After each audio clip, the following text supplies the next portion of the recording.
Hi guys, James at Rampant Lion Reviews again for you today with another beer review. For this one, we are going to stick to Hong Kong and we're going to return to a brewery that's featured on the channel many times before. Now, I've had some really nice beers from these guys over the years, a good few different styles, but if people were to ask me about this brewery, I would say that they're pretty solid all round. For me, they are my kind of go-to lager brewery here in Hong Kong because they're very good in that particular side of things in my opinion, but they are still pretty experimental and doing lots of different things actually. So definitely one of the breweries I would recommend that you check out if you're interested in the Hong Kong craft beer scene. But the beer we're going to have a look at today is one of the stronger releases that I've ever found from them.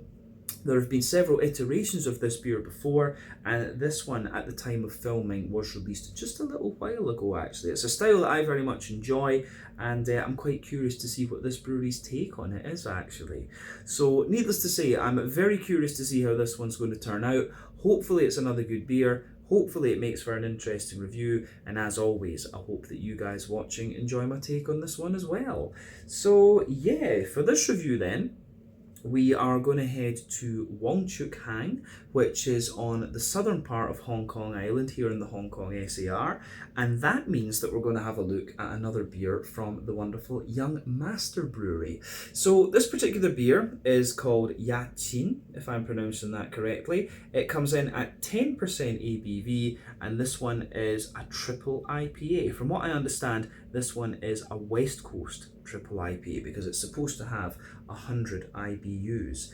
So yeah, this one was released I think maybe about a month ago through Circle K here in Hong Kong, and there have been a few versions of this one over the years. I think the first release was maybe 2020 or 2021, but it's certainly the strongest IPA that I'll have had from these guys. Their flagship 1842 is about 7.8% or something if I remember correctly, but yeah, this certainly trumps that a little bit. And this is one of several IPAs that you're going to see me review on the channel from these guys over the next wee while, because we still need to work our way through the collaboration IPAs from them, but this one is a solo brewery beer review. So yeah, Yat Cheen, which I believe translates into English as 1000, a 10% West Coast triple IPA from the wonderful Young Master Brewery in Wong Chuk here in Hong Kong.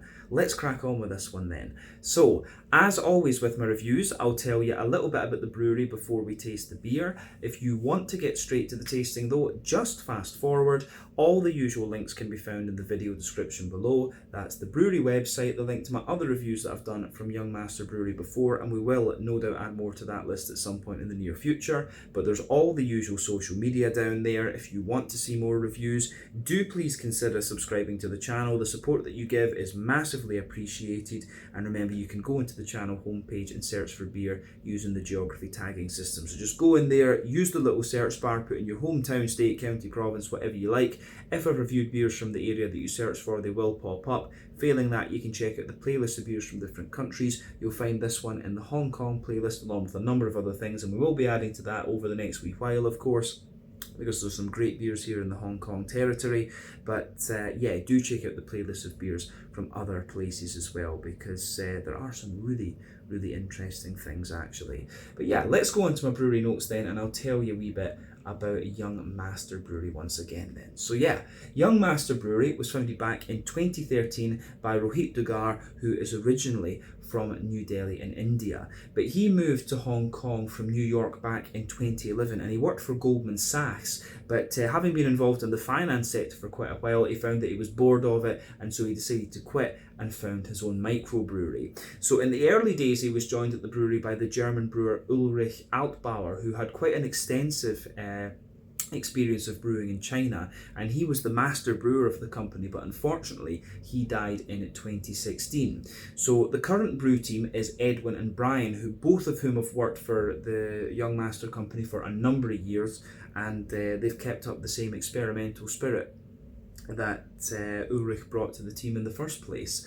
The first brewery that these guys had was in Ap Lei Chau, which is a kind of island just slightly off the south of Hong Kong Island, and this facility had a 10 hectolitre brew house, and this acted as their main production until mid-2016. But they went on to open up a new brewery in Wong Chuk with a 40 hectolitre brew house from GEA in Germany, as well as a larger barrel aging area and a fodder as well for producing sour beers. And these guys guys were actually the first brewery in Asia to have their own fodder for wild ales, which is pretty cool. But these days they apparently brew around around 15,000 litres of beer per month, although I would not be surprised if that figure is not quite accurate actually. These guys have expanded quite a lot over the last few years. They have several tap rooms all over the place as well, and restaurants. This includes TAP in Mongkok.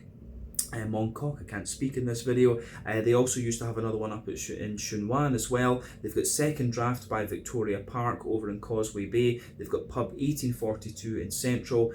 For a while they also had Alvy's in Kennedytown, which did awesome pizza. I was so sad that that place shut actually, but they also have a bar called The Guild down in Singapore as well, which is quite nice actually. I went in there and had a little look. But today these guys are the largest craft brewery by volume in Hong Kong, and also the most decorated brewery from what I understand as well. For me, their lagers are very, very good. The October Märzen that they do is very nice, and the Pilsner, the unfiltered Pilsner, is very, very good as well. And those obviously I think are recipes from Ulrich's days that they've kept. But yeah, their 1842 old school IPA is very nice. For me, yeah, the unfiltered Pilsner and the 1842 are kind of go-tos when it comes to Young Master Brewery, of course. But as of April 2024, when I'm filming this review for you, these guys have produced 270 different kinds of beer according to Untappd, and that number will no doubt continue to increase as time goes on. But yeah, that is everything I can really tell you about Young Master Brewery for the moment. If you want to learn more about these guys, you can check out the brewery website. You can follow them on Facebook and Instagram to keep up to date with all the latest goings on, and you can check out the Rate Beer, Untappd and Beer Advocate pages to learn a little bit more about all the different beers that these guys have done. So yeah, let's go on and have a little look at the beer itself. So I'll just let you have a wee look at the artwork on this one before we open it up. There you can see it's quite similar to what we've seen from Young Master before, although it's a nice kind of green colour this time. Of course, my reading of the Chinese characters is not that great. If it's Japanese, it makes a bit more sense. But yeah, Yat Cheen, from what I understand, means 1000 in Cantonese. And yeah, you can see at the top of the can there is the Young Master symbol, which you'll see in all the different pubs and things like that. Plain silver top on the can there. This is a 330 milliliter can, incidentally, and I'll tell you something, you can feel the density of this beer when you actually hold it. As I say, I got this beer at Circle K, just up the road actually from where I am in Mongkok. But yeah, this one was 24 Hong Kong dollars, so that's about £2.40 sterling, somewhere in the region of €3, and I guess, you know, about $3.50 American, something like that. So for a 330 milliliter, 10% West Coast Triple IPA, I think that's pretty good. But as I say, you can hold the can, and this feels dense as fuck. It's a very, very heavy feeling beer, this one, I guess we should say. So let's get this guy out into the glass and see how we get on. The Yat Cheen 10% West Coast Triple IPA from Young Master Brewery in Wong, Chuk here in Hong Kong. Let's do this. Very curious about this one. The strongest beer I've ever had from Young Master. So this will be a nice sipper over the next hour or so. So yeah, anyway, before the head disappears, you can see that this beer poured. We poured all of it out, of course. It poured with about a half finger of a frothy, or kind of bumpy, I would say, cream coloured head. There's some medium-sized bubbles just sitting on the surface of the liquid there. You guys can see that, medium-sized bubbles. And it's got more of a kind of soapy, bumpy kind of head to it, this one. You can see that it got you know, that hit, you could see when I was holding the can, and I could feel it as well. It was pretty solid. So yeah, I think this beer did have a little bit of extra stuff going on in the can. You can certainly feel how solid it was. But yeah, the appearance of this one is pretty much what you would expect of the style. So as I've told you on the channel many a time before, when it comes to West Coast IPAs, these beers can lean two ways in my experience. They can be a little bit more oily and caramelly, such as the Sierra Nevada Torpedo, or they can be a little bit more kind of bready and biscuity, such as the Pliny the Elder from Russian River. Just going by the colour of this one, because you can see keep knocking the can. My OCD isn't happy with that. But yeah, as you can see from the colour of this one, this has got that lovely kind of light, sort of yellowish, very, very light amber colour to it.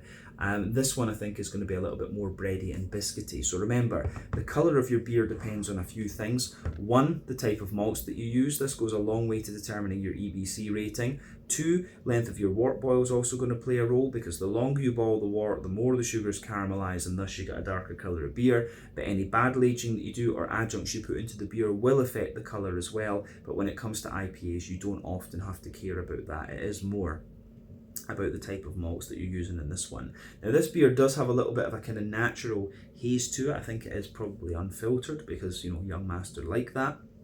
But it could just well be the condensation on the glass too. If I try and wipe it off, no, it seems like it's pretty unfiltered actually. So yeah, the colour of this one is really nice, but the fact that it's a lighter, more kind of blonde colour tells me it's going to be more along the lines of a sort of bready, biscuity type West Coast IPA. Not much in the way of visible carbonation with this one. One or two big bubbles sticking toward the side of the glass, a few little ones going up toward the bottom of the head there, but you can see that head is faded away to just be a very, very thin foamy layer. But appearance wise, nothing surprising about this beer when you consider what style it is. So yeah, let's have a little look at the aroma of this one then and see what we get out of it. Oh, it's interesting. I'm going to say straight away, this is not the most pungent of West Coast IPA aromas that you're going to come across.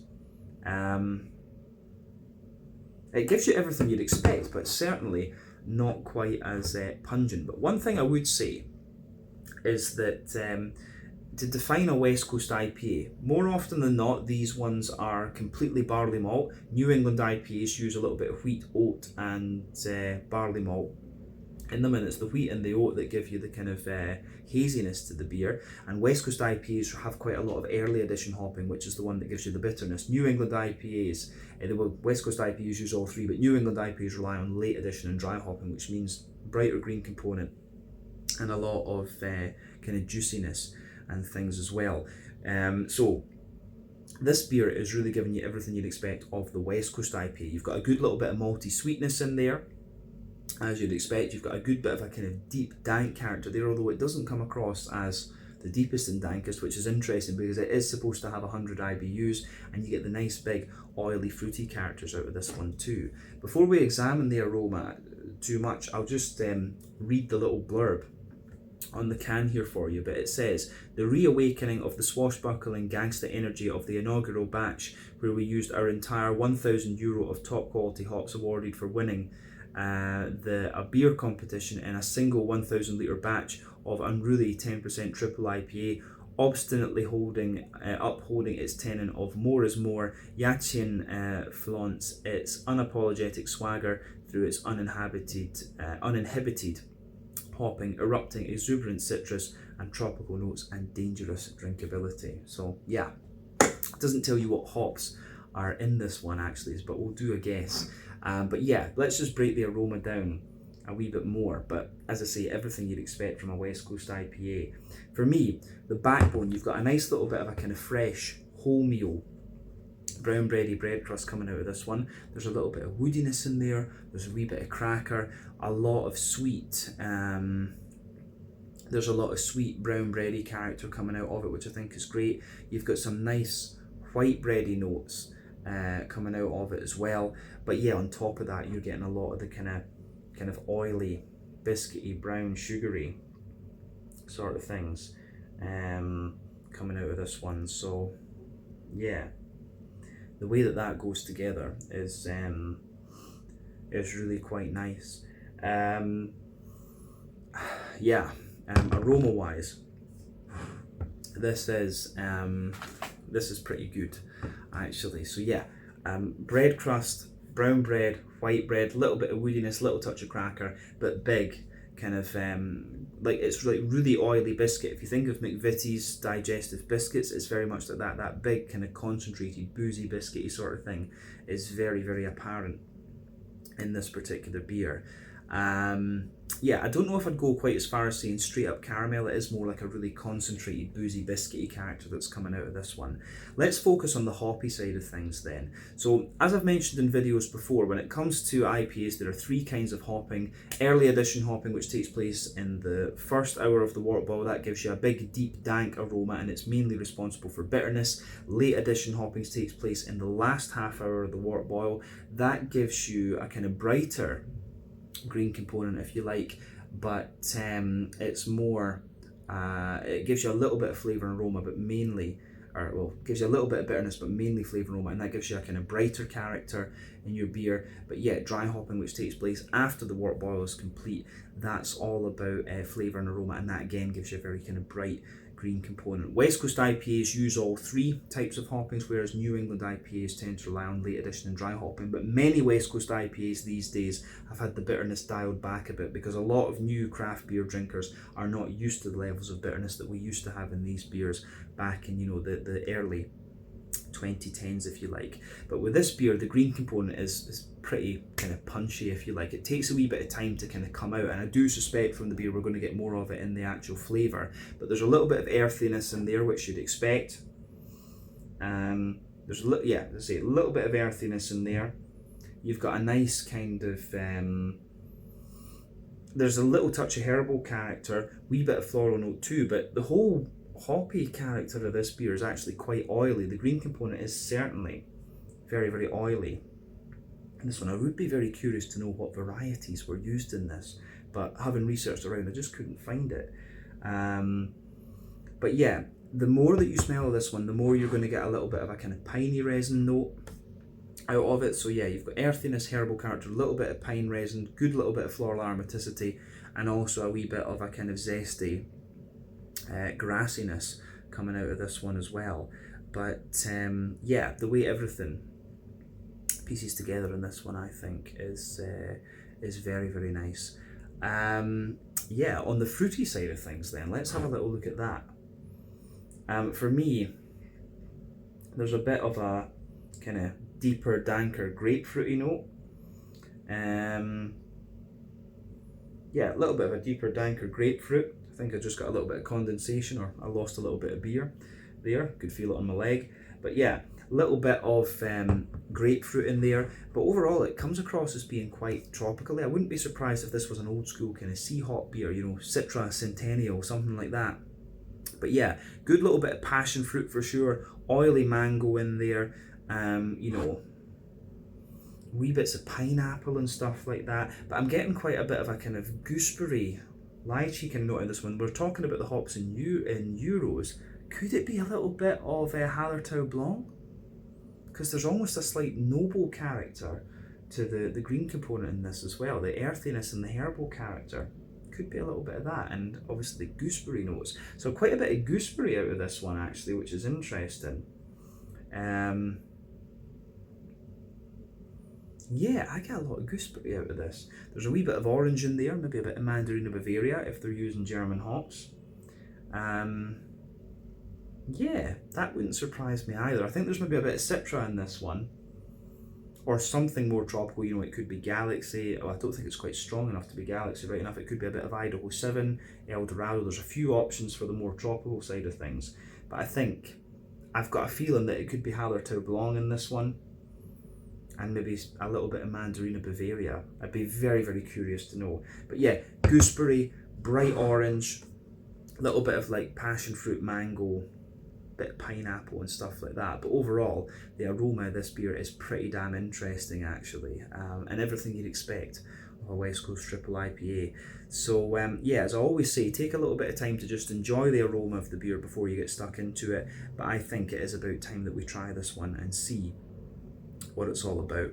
So yeah, this is the Yat Cheen, 10% West Coast triple IPA from Young Master Brewery in Wong, Chuk here in Hong Kong. One of their more recent releases at the time of filming through Circle K. Let's get stuck in.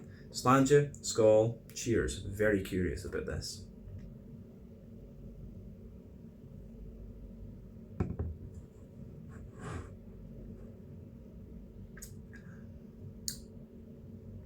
Ooh, that's interesting. Very sweet. on the impact actually, and very citrusy as well. But when it mellows out this beer, it really gives you what you expect of an old school West Coast triple IPA. And you know, when I think about the 1842 from these guys, it's an interesting one because it has the big boozy flavour that you want of a kind of double IPA, but it still has a little bit of that kind of almost German drinkability to it. And this beer has similar. It's very, very clean, quite light and drinkable. So yeah, it really has a little bit of that almost German lager type drinkability to it, even though it's a big 10% monster. Dangerous beer, very dangerous beer, but as I say, this beer really shows its West Coast IPA characteristics into the aftertaste. But yeah, quite a floral, dank, bready, concentrated, biscuity, and oily, fruity West Coast IPA. I think those are the kind of key words I would use for describing this, but let's break the flavour down a little bit and describe it for you a wee bit more in depth, as we always like to do.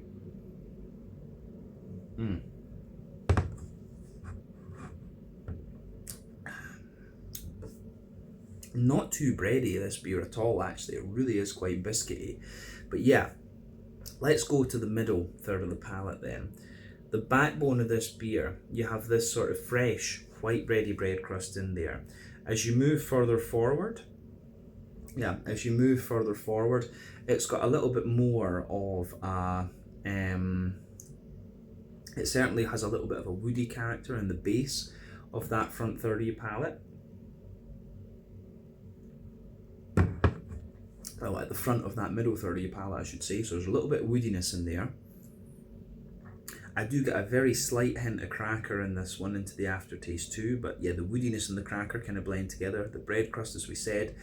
Above that, you've got a very light layer of like sweet but grainy, caramelly brown bread actually. So yeah.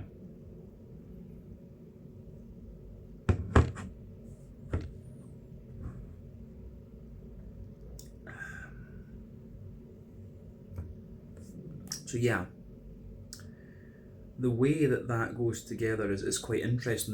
There's not a lot of breadiness to this beer, and as I say, this is one of the lightest. I would go as far as saying that this is potentially one of the lightest West Coast triple IPAs I've ever come across.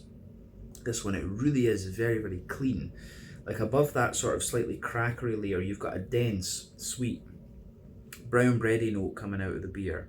And as I say, that's quite interesting. But yeah, the brown bready note that's in there is very light, it's very slightly dry and very kind of crisp almost. But yeah, that I think is quite interesting for sure. On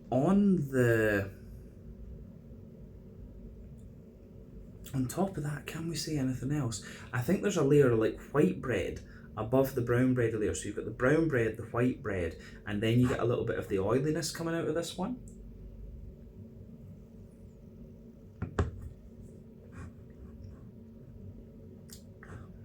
Yeah, brown bread, but it's the middle third of your palate on this one's really quite compressed.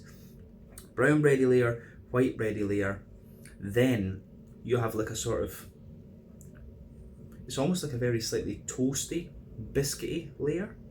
And then you can feel that big oily circle in the middle of your palate, and that's where the kind of concentrated boozy flavours are coming out of this beer. So if you go to that very dead centre of your palate there, that's the kind of concentration of the alcohol. As you move a little bit further out from that, you get a little bit of that Werther's Original butter candy, butterscotchy, kind of almost fudgy type character, and all of that's quite oily. And then as I say, underneath that, you have that little bit of,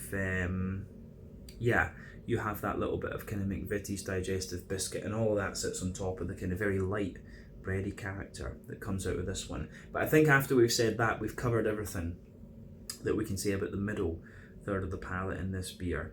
So yeah, let's go to the back third of the palate then.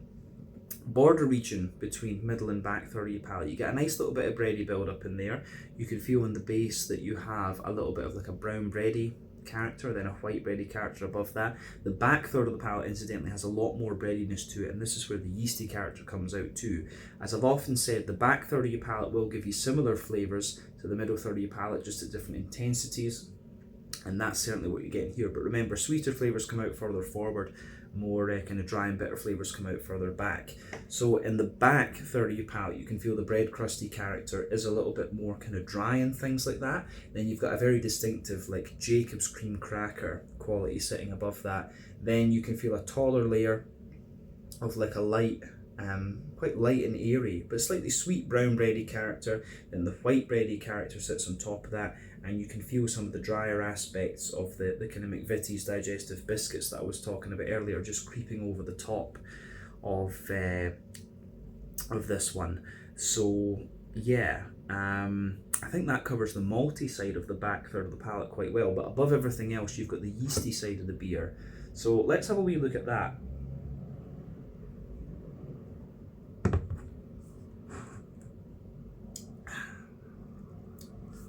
So the yeasty side of the beer for me,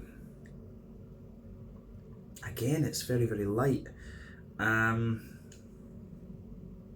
I'd say the yeasty character sits on top of all the malty side of things on that back third of your palate. So you can feel in the middle there's like a dense, quite sweet brown bready character, and they're quite dense brown bready sweet character in there. It's kind of marked, you can feel there's a little bit of a white bready note around that and a wee bit of bread crust around the edge, but as I say, all that yeasty character sits on top of that back third of the palate, and certainly you can feel the back third of your palate. The flavour is taller, then as you move further forward into the middle third of your tongue, it just kind of condenses down and squashes together that little bit more. So yeah, I really do like how all of that pieces together in this particular beer. So yeah, the middle third of your palate though, the malty character is really condensed in this one. You have to be aware of that. But yeah, let's go on to the hoppy side of the beer then. So as I said earlier, this beer, it definitely builds its bitterness. You get more and more bitterness out of this one the further into the aftertaste that you go with it. It gives you more and more kind of dankness. But yeah, in the back corners of the palate, you've got a nice little bit of earthiness there, but it's quite a mild earthiness. It's almost quite noble, that light earthiness from the German hops. Really wouldn't surprise me if this is using some high alpha acid German hops. But yeah, as you move further forward, you get a little bit of herbal character, and as you push further forward, you get a wee bit of a kind of deeper, danker, like floral note, and it's a little touch spicy as you reach the front corners of your palate, but round the front curve of the tongue, it's just a little bit lighter and more kind of grassy in that sense. But the green component is really quite oily rather than anything else. So yeah, the way all of that pieces together, I think, is really nice.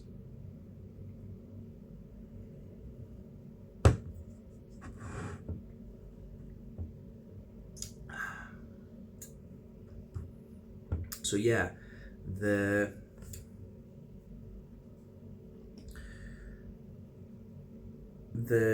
green, the grassy part around the front curve of the tongue, the further you go into the aftertaste with that, the more kind of zesty it is, which is quite interesting. That makes me wonder if there's a wee bit of Centennial or something like that in here. That's quite interesting.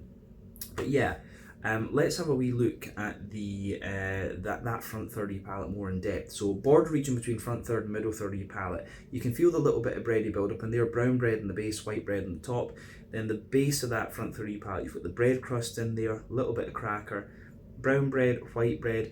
And this is the thing, I'm feeling that the bready characters in the middle third of your palate and the front third of your palate, they sort of lighten up a little bit and expand almost the more that you drink of this beer. I think you get more maltiness out of this one the more that you drink of it. But yeah, on top of all of that, on the front third of your palate, you get that nice oily bubble where the juicy fruity esters just roll their way out of the beer. So for me, the fruity esters in this one are quite interesting. So if we go to the back of that front third of your palate,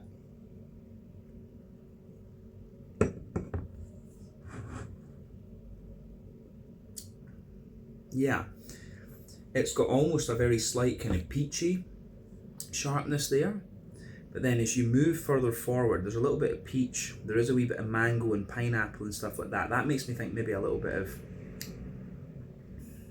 I don't know if it's quite complex enough to be citra. It could be a wee bit of like Galaxy are, well, maybe not quite grapefruity enough either. Maybe a wee bit of El Dorado or something like that. There is definitely a more kind of tropical leaning hop in this one.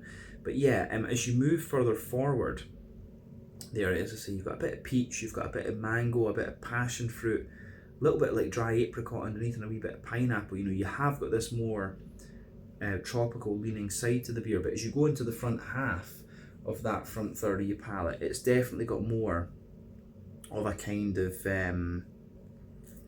it definitely has a little bit more of a kind of lemony, limey, gooseberry type note to it, which again, as I say, when they're talking about Euros, Hallertau Blanc comes to mind. And there's a wee, but I get quite a juicy, limey character out of this one, but it has a wee bit of zest to it as well. Equinox kind of comes to mind too. Not so much orange in the flavour, but a wee bit into the aftertaste. So Mandarina Bavaria could be a possibility. You know, you've got Amarillo, you've got Mosaic, you've got Azaka. What's the other one from Australia these days? Or no, sorry, New Zealand. You've got Nectaron as well. All of these hops can give you big kind of fruity notes as well. But yeah, the fruity side of this beer is quite interesting. You get more and more kind of limey character out of it the further into the aftertaste that you go. So yeah, Motueka, Equinox, but tempted to say Equinox in terms of the flavours that I'm getting. So really interesting flavour profile, this one. Quite light, but still quite drinkable, dangerously drinkable West Coast Triple IPA. It's kind of along the vibes of sort of Pliny the Elder, this one, or Pliny the Younger, which I think is the Triple IPA version, if I'm not mistaken. So yeah, really interesting stuff, this one. Dangerously drinkable for its percentage, but definitely it feels like a big brother of the 1842. If you like the 1842, this one's like a slightly amped up version of that, I would say. So yeah, good stuff. So, I think we can leave it at that for the flavour. In terms of the mouthfeel then, like I said earlier, this is a very, very light beer, surprisingly light. I would say kind of mid-bodied, bottom end of mid-bodied for this one, which is crazy when you think that this is a 10% triple IPA. Carbonation is very smooth in this one. It's got a kind of slickness and oiliness to it, this beer, but still very, very clean, I would say. We know that the calculated IBU in this beer is 100, although it doesn't feel like that when you actually drink it, and I know this can is pretty fresh. The malt base, as we said, it's a wee bit of dryness underneath, a dense sort of smoothness in the middle, and a more oily sweetness on top. Yeah, the way all of that goes together is quite interesting. A wee bit more dryness out of the malt base into the aftertaste. You get a bit of dankness out of the hoppy side of things too. And the fruity character, as I say, the further into the aftertaste you go, it shows you more oiliness and more of that kind of gooseberry character, but it still has that wee bit of a kind of citrusy edge to it. But all in all, really interesting beer, this one. It has tasted my palate a little bit, and after 4,000 reviews, you know, that's kind of what you want, to be honest with you. So yeah, I think we can leave it at that for this one. This has been a really interesting one to try. So yeah, this one is the Yat Cheen, a 10% West Coast Triple IPA from the wonderful Young Master Brewery here in Hong Kong, and dangerously drinkable. As I said, if you like the 1842 from these guys, you probably will enjoy this one as well, because it's very much along the same lines, but probably even more drinkable than that, which is crazy to say. But yeah, let's leave it there. Once again, thank you for watching my beer reviews. Until the next time, please like, subscribe, share, all the usual YouTube stuff. Let me know your own thoughts on this beer in the comment section below. Let me know what your favourite beers are from Young Master as well, and we will definitely return to these guys at some point soon. I've got another 4 or 5 cans in the fridge that we need to look at from these guys in the coming video, so we'll stagger those, but I hope you enjoy the reviews nonetheless. Until then, Slange Skull, cheers, check out my social media, check out Young Master's social media, and enjoy some good beers. Ciao just now.